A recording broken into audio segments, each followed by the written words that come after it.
Welcome to Vegas Revealed, episode 30. Yeah, the big old dirty 30. Plus, Viva Las Office, the new work from Vegas option that could be for you if you're a remote employee right now. Plus, another hotel casino on the Strip plans to open its doors by the end of August. We'll let you know which one it is coming up on Vegas Revealed. This week's Vegas Revealed podcast is sponsored by Vegas.Pizza, Sin City's best pizza delivered right to your door. Let's go to Vegas, baby. Let's go tonight. Right now. Let's go to Vegas. We'll stay up all night. Let's go to Vegas. It's time for Vegas Revealed. We got a lot to talk about today. I'm Dayna Roselli. And I'm Sean McAllister. And, let's start out with a big old shout out to one of our geographic areas that's really spiked in listenership. We've had a lot of listeners recently in Atlanta, Georgia. So, Hotlanta, what up? We are so excited going, Atlanta's really liking the Vegas Revealed podcast. And this month really has had some high numbers. So, hello, Atlanta. Its nickname is Hotlanta, right? Yeah, and some pretty exciting entertainment news coming out of Atlanta, too. Movie theaters are going to be opening up on Thursday. So, Atlanta, we love you. We're watching. Let's get out to the movies. Enjoy your popcorn. Yeah, Atlanta's a great place, and we love that we have so many listeners from there now. So hopefully we'll see you back here in Vegas soon. We've got some exciting news. MGM Resorts just announced that they are opening up the Mirage. We weren't sure if they were going to start to announce more openings or we were just going to kind of sit at this level for a while, but really exciting that they announced that the Mirage is going to open August 27th. So Mirage is, so iconic, with the volcano out front, and it's known for, Siegfried and Roy and so many different things that people were wondering when that huge property would open. It's huge. Yeah, and it's been so strange to kind of drive down the Strip and see the blockades at the entrance to the Mirage, because that's usually such a busy area. There's always so many cars going in and out of the entryway there at the Mirage. So it's nice to see that the Mirage will, as you mentioned, Dayna, be opening on August 27th. And as part of their safe reopening, they'll be doing what a lot of other properties are doing. There will be touchless menus. So they'll be using QR codes that you scan with your phone at restaurants to bring up menus. Also, if you have a reservation at a restaurant, they're going to send you a text message when your table is ready. That's to avoid people just like congregating and waiting around for their table. So they've got some and touchless check-in also. So there's some new stuff that they're putting in place that we've seen at a lot of other resorts. But good to see. Welcome back, Mirage.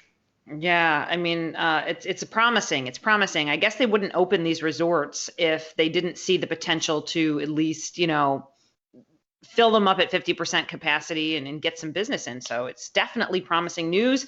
We're excited to hear that things are moving forward in Las Vegas. And really, since our last podcast, not too much has changed as far as kind of our rules right now when it comes to the coronavirus. It's still wear a mask. Got to go into any business or anything like that. You still have to wear a mask. If you sit down at a table to eat, you can take it off.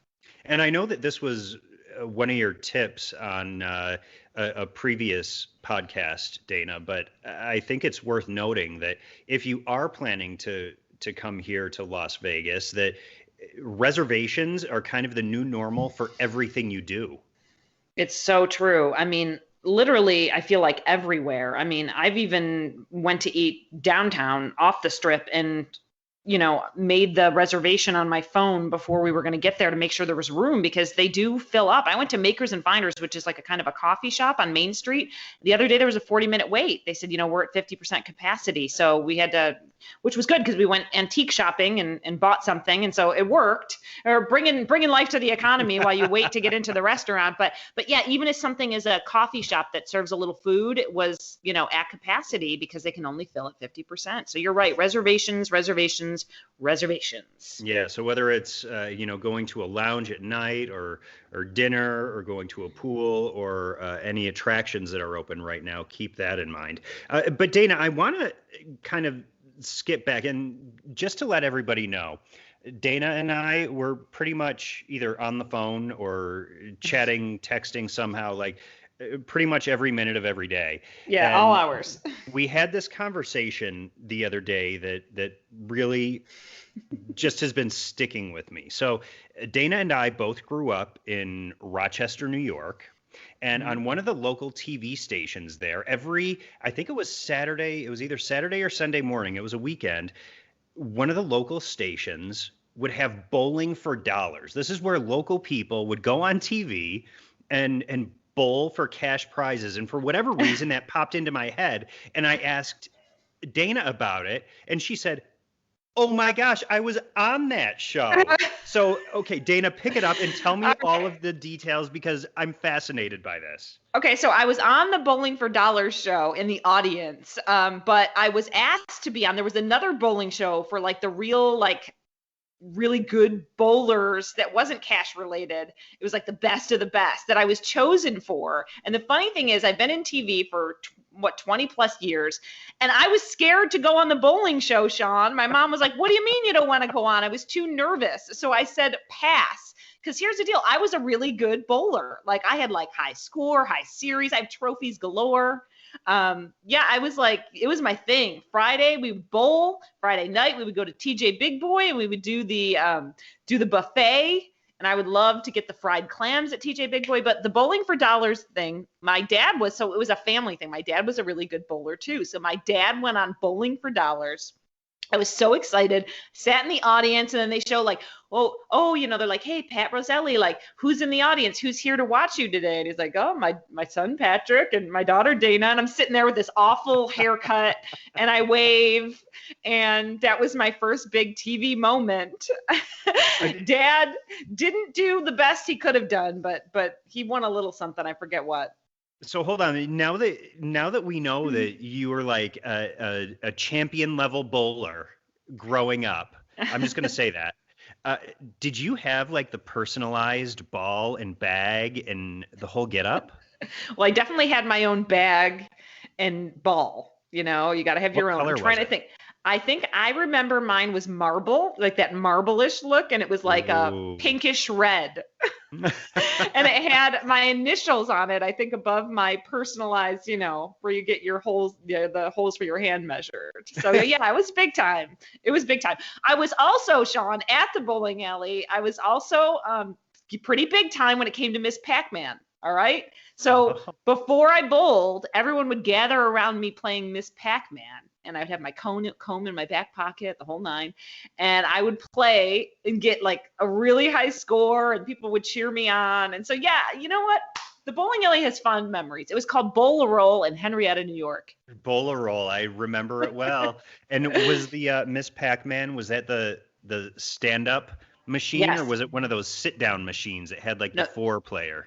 Oh, stand-up. Sean, I'm 44, so, we didn't have sit down back then. I do have a Miss Pac-Man controller that I can plug into my TV and play though. Oh, one of my ex-boyfriends, got me that. The gaming stuck with you, huh? Yep. So, fun fact, un-Vegas related for anyone that's listening. But you know what? Sometimes we just got to kind of talk about. You can get to know us, I guess. Next week we'll find out something hidden of Sean's that I didn't know. I'll ask around. Try and pull something out of them. There's layers to this onion, Dayna. I love it. Well, listen, coming up, we have a great interview with someone from MGM Resorts International because we're talking about this work from Vegas package that they have. So all you listeners from around the world, from around the country, we want to let you know you can come to Vegas and work, and we'll tell you how they're going to help you do that next on Vegas Revealed.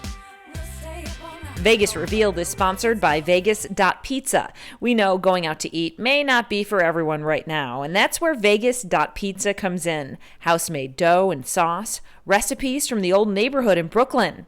It's only available on delivery apps like Uber Eats, Postmates, and Grubhub, but it's easy and delicious. You can try the classic New Yorker or try the Barstool Pizza. You can't sit at the bar and share it, but you can still have the pizza. Vegas.Pizza. Find it on Uber Eats, Postmates, and Grubhub.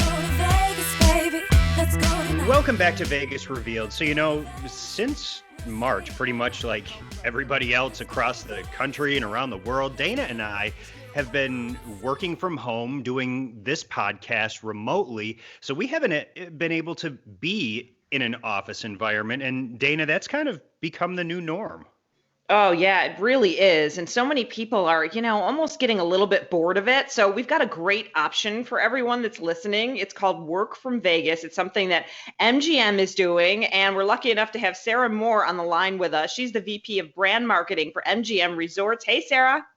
Hi, good morning. Good morning. Listen, I love this option. Let's talk about Work from Vegas. And I know that you've got to be, innovative right now and think about how can we get people here to Las Vegas to enjoy what we have, but be able to do what they have to do when it comes to work. And this is something you guys came up with, right? Yes, absolutely. So knowing that there's millions of people working from home right now, we wanted to come up with a way in that we can package up some of our best amenities and experiences for them so they can have, a little work from home away from home and still have a productive remote work environment, but also give them some options to recharge and refresh when they get a chance to, take a break or step away. So really, if you have to work remotely, what better place to do it than right here on the Las Vegas Strip? So exactly how does this Viva Las Office program work, and what properties are participating? Sure. So it's available at our ARIA and Bellagio properties, and you can go right online and book. So visit mgmresorts.com/Viva, and there's 3 different packages and 3 different levels. And so you can start with a 3-night and work up all the way to a 5-night, and it all include incredible food and beverage credits, as well as, depending on the package that you choose, there's pool passes and poolside massages and great room product with the perfect setup for working from home, and you can book it right online. And the best part is once you do book, you actually get an executive assistant to help you take care of all those details, make all those reservations, and do all the things that you don't want to deal with.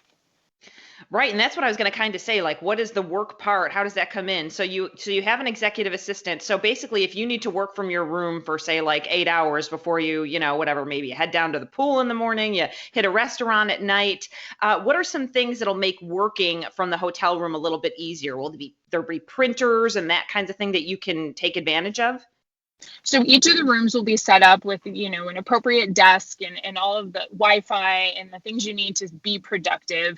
We've also actually altered for these packages, specifically the check-in and check-out times from as early as 8 a.m. to as late as 6 p.m. So you can get right in and get to work. And in terms of additional materials or equipment, you can work with your executive assistant to obtain, whatever you might need to make your time more productive. And talk about being a baller and rolling into this Viva Las Office experience, feeling like an executive, even though you may just have a normal desk job. Even the transportation to and from your hometown to Las Vegas, I mean, that's a pretty cool experience too with the partner that you have for travel. Yes, exactly. So for those that are comfortable flying, we have partnered with JSX, which is the semi-private hop-on, hop-off air service.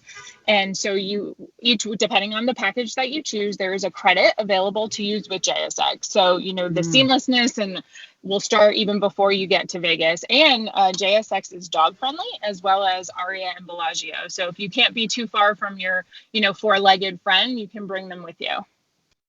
Yeah, it's interesting because I have a friend that works in New York City. He has a condo in Miami, and he just decided to, if I've got to be in 4 walls, I'm going to go to Miami, set up camp there, and, use the pool and the restaurant and my building and just take advantage for a while. Don't you feel like a lot of people just need a change of scenery, and that's why this works?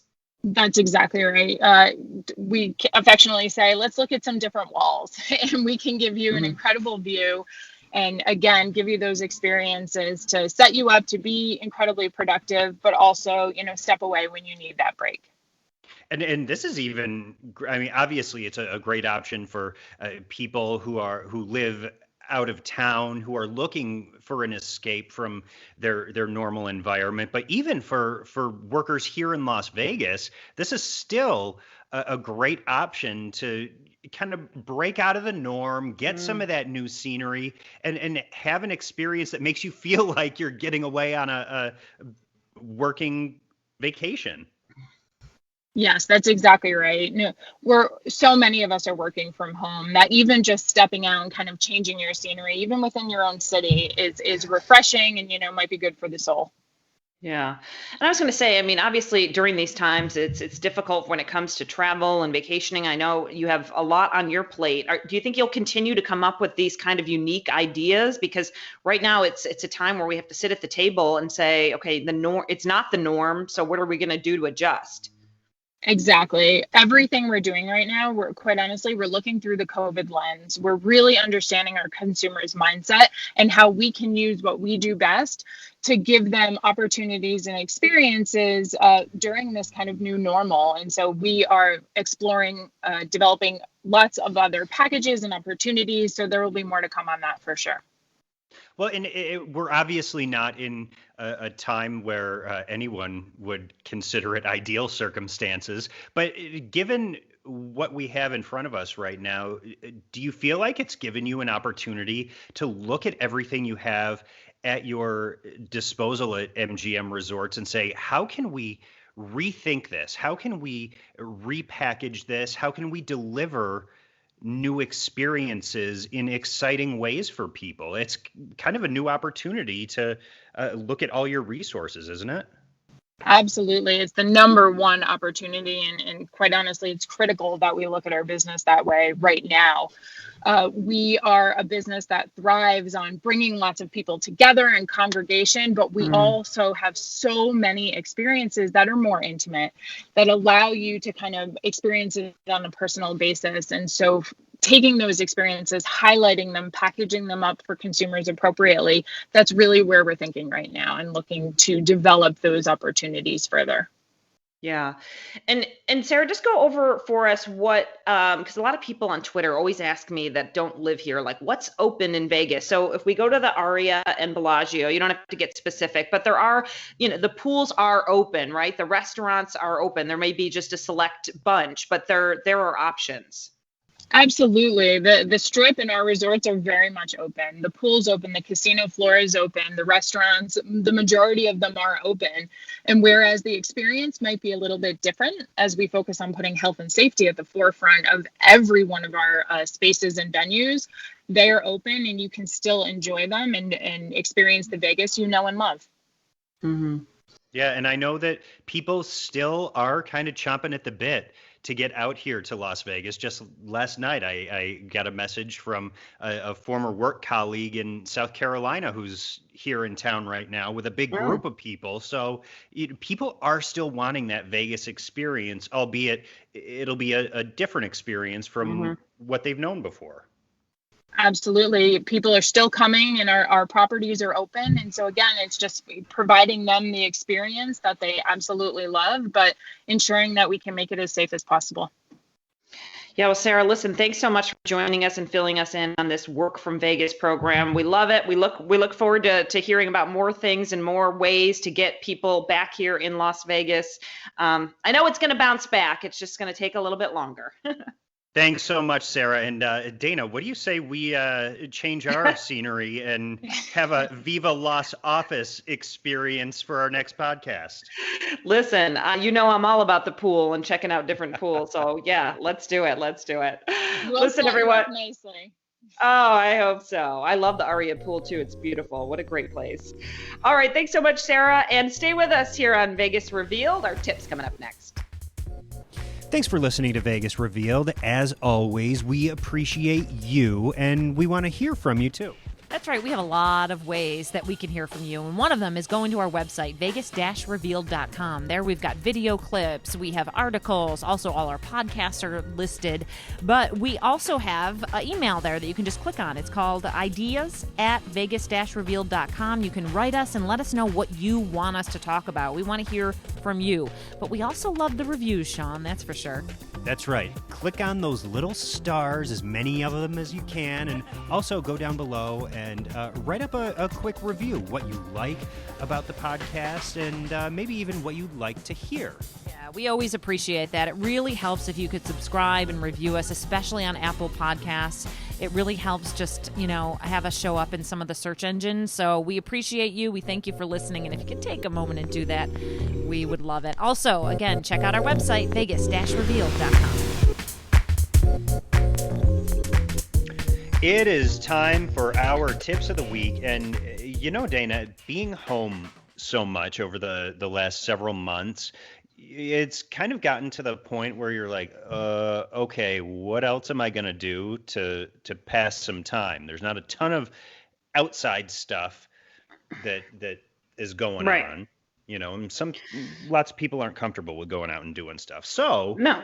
while we're home, a tip this week is to go back and relive some of your favorite shows of years past. And I know that's what we've been doing at my house. We've been watching old episodes of Friends on HBO Max. We've gone back and watched, I think, every single season and every episode of Schitt's Creek. It's one of our favorite shows. That's a more recent show, but even the Golden Girls. Like, I love sitting down and watching full chunks of Golden Girls episodes. What a show. That one is great. No, it's so true. I think that a lot of times I see people online asking, like, what should I watch now? It's like we've watched the new stuff. Everything's, the Ozark and all that kind of thing. But, like, should we rewatch old ones? And a lot of people think, well, I've already seen it. It might be, I don't want to rewatch it. But you and I have been getting a lot of joy out of watching old shows. And we want to let everyone know that, you know what? If you loved it,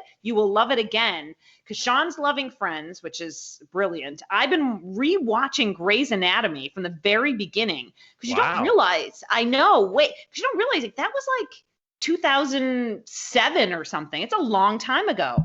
So I rewatched it and I'm loving it. I'm on season 4. There's like 20 episodes in every season. There's like, I don't even know, like 13 seasons. So I got my other friends, Rocco and Madak. I've got them watching Grey's Anatomy. They have never seen it. So we're texting each other. But it's so much fun to relive because you kind of remember it so you feel close to the characters. But the one-liners and the different moments are so great because you also are like, oh, I forgot about that. Oh, I forgot about that. Oh, yeah. And so it's been really fun. You know what just popped into my head? Desperate Housewives. Oh, yeah, that was great. What that show was. And also Brothers and Sisters. They were on the same night. Brothers and Sisters with Sally Field. If you go back and watch that show, it is amazing. I still want to be part of the Walker family. Oh my gosh, that was such a great show. I'll have to rewatch that when I'm done with Grey's because that was good. I mean, it's fun to watch these shows too because we used to watch them and then it would go to commercial. And then you'd have to wait or it would end maybe on a cliffhanger or something. And then you'd have to but now you just keep on rolling, And I was joking the other day on Twitter because I don't know how many times my Netflix asks me at like 1 a.m., like, are you still watching Grey's Anatomy? And I'm like, yes, I'm a loser. I'm on episode 4 in a row. I started at 7 p.m. But listen, and I was telling you, like, it's really affects you. Like George on Grey's Anatomy got killed in the episode I watched last night, and I feel traumatized this morning and sad. Oh. It is so sad. You become so close to all these characters. So Grey's Anatomy is they're coming back actually in the fall with new episodes, and I think they're going to tackle COVID. It's going to be kind of, because it's a hospital, obviously. Oh, wow, yeah. So it should be really interesting. Shonda Rhimes is brilliant at what she does. And yeah, when you were talking about Friends, I don't know how many times my mom has rewatched Friends, like all the time. I watched a bunch. The one-liners and the writing, it's incredible, right? It's so good, and it's one of those shows where I feel like it doesn't age. Like, there's some shows you go back and watch. I mean, God, how long has it been off the air? A long time. A decade at least, and more than that. But it's one of those shows that just is timeless. And it's so, I mean, it's funny to go back and see like some of the old technology and that they, sometimes use a phone booth and, like looking at the environment, obviously a lot's changed, but the comedy, the writing, it's amazing. And those characters, I just fall in love with them over and over again. So who's your favorite Friends character? Oh my gosh. If you had to just pick one. I mean, I really like Rachel. Mm-hmm. I think Rachel and Joey are my favorites. Yeah, Joey's great. You know what? This is weird, but I'm a huge fan of Ross. I don't know why. I just find him I find him like innocently funny. Yeah. I love Ross. It annoys me a little bit. Well, I know he annoys a lot of people, so I don't know. It's probably why I like him. I feel bad for him with his, going to work and talking about the dinosaurs, and he's trying to be romantic, and his jokes aren't funny, and he got spray tanned and didn't realize that you're not supposed to wear the goggles. Remember that one? That was a funny one. He gets stuck in his pants and gets all pasty. Yeah, it's a good one. Well, listen, we recommend that you watch old shows. That's our tips this week. They're not necessarily Vegas related, but if you live here and if you don't live here and we're all at home, rewatch some of your favorites. It's not that bad. It's actually very, very enjoyable. Our tips this week transcend location. That's right. Listen, everyone, have a great week. We really enjoyed chatting with you, and we will, of course, be back next week for Vegas Revealed. Hey, Atlanta, get your friends to listen too. Let's see if we can spike those numbers again this week. That's right. We love it. And send us a note on social media. We're at Vegas Revealed across the board. So talk to you then. Have a good day, everyone.